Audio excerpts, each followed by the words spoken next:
Maintenant qu'on a tracé notre porte, qu'on a tracé nos deux menuiseries, il faut qu'on trace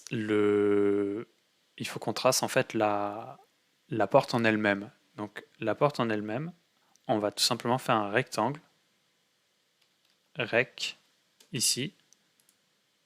Et donc là, on va vouloir spécifier des cotes. Donc notre porte, on va vouloir qu'elle fasse 90 cm par 3 cm. Donc on fait C pour cote. Et là, vu qu'on a déjà vu la commande rectangle avec le C, on pourrait rentrer 90, mais on peut aussi faire ça. Faire un clic ici et un clic ici. Parce qu'on sait que c'est la longueur, c'est la largeur qu'on veut. Et maintenant, il demande de spécifier l'autre cote. On va mettre 3 et on fait espace.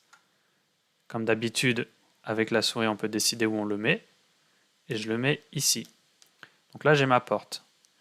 Là, dans ce tutoriel, ce qu'on va voir, c'est la rotation. Parce qu'il faut que ma porte, en fait, elle soit tournée de 90 pour qu'elle soit ouverte, pour la tracer selon les conventions de tracé. Donc, pour faire la rotation, on prend la commande rotation qui se lance en faisant RI espace. Ça demande de sélectionner un objet. Donc, je sélectionne ma porte et je fais espace. Ça demande un point de base. Donc ici, on va prendre le point de base là. On imagine que c'est là où il y a nos charnières. Je clique. Et là, je peux la tourner de 90 degrés.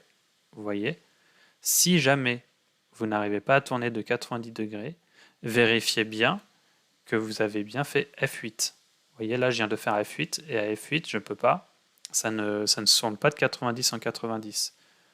Donc si je refais F8, hop, ici, je tourne de 90. Donc la commande rotation présentée simplement, elle peut être un peu plus avancée, mais ça on va la voir au moment où on va tracer une pièce. Donc voilà, je vous vois à la prochaine vidéo, on va apprendre à faire des arcs et on va apprendre à ajuster. A tout de suite.